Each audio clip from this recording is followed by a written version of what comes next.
All right. President Obama woke up in Cuba this morning for the first full day of his historic trip. It is the first time in 90 years a sitting U.S. president has traveled to the country. Today, President Obama met with Cuban President Raul Castro. The men discussed their differences on human rights and democracy. Despite the historic nature of the visit, the president's trip is not without controversy. And we don't have Jordan here for no reason. This is Jordan Fabian, White House correspondent for TheHill.com. Thanks so much for joining us. Thanks for having me. So much has been made of this trip, you know, with the United States diplomacy mission to sort of bring the two nations together. This is just a short trip, 3 days. How much work or how much diplomacy do you think will actually happen in these short few days? Well, I think a lot. You know, this isn't really a symbolic visit. A lot of the groundwork to breaking or chipping away at the embargo that's been in place for the last 50 years was done in the days leading up to this. And this is really about a symbol about President Obama's vision about engaging with Cuba to open it up and try to make it a more free and democratic place. Well, let me ask you, we are looking at images from what earlier today, and we know later on the president and Cuban President Raul Castro had what was supposed to be more of a photo op, or a press conference where they made statements, but it got contentious a little bit, and especially when we're talking about diplomacy here. Give us a little breakdown of what happened.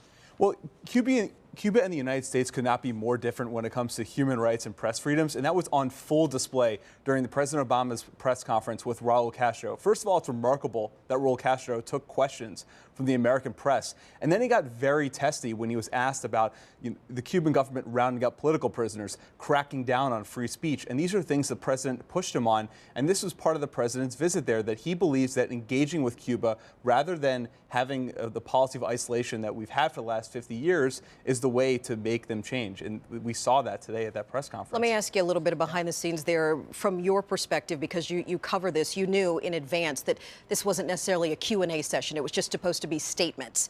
Once Raul Castro was asked some questions, specifically about prisoners, what was his response to that? Well, he really kind of shut down. He denied that Cuba takes political prisoners into custody. And now we have human rights organizations in this country who say that is the case, and they have documents to prove it. So you denied that. He rolled his eyes at reporters who were asking questions, saying you're asking too many. And then at the end of the press conference, he did something remarkable where he lifted the president's arm up in the air as if he had sort of won a prize boxing match or something like that. It was very bizarre, very contentious press conference between these two leaders that don't agree on very much. And that's sort of the reason why we've heard so much resistance from so many Cuban Americans about this visit.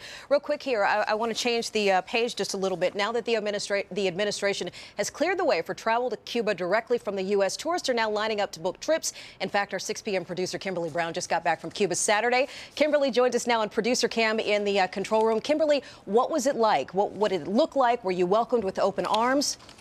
It was very nice. Many Cubans, they love America. They love Americans. They wanted to come up and talk to us, hug us, and we had a really great time.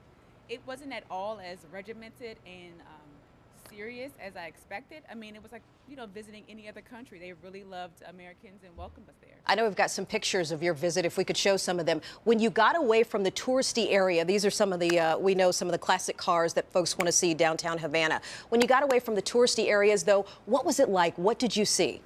A lot of people live in, very small homes. Several families live in one home at a time. And they all put their money together and do the best they can. So the next picture we have here is of the classic cars that everyone knows.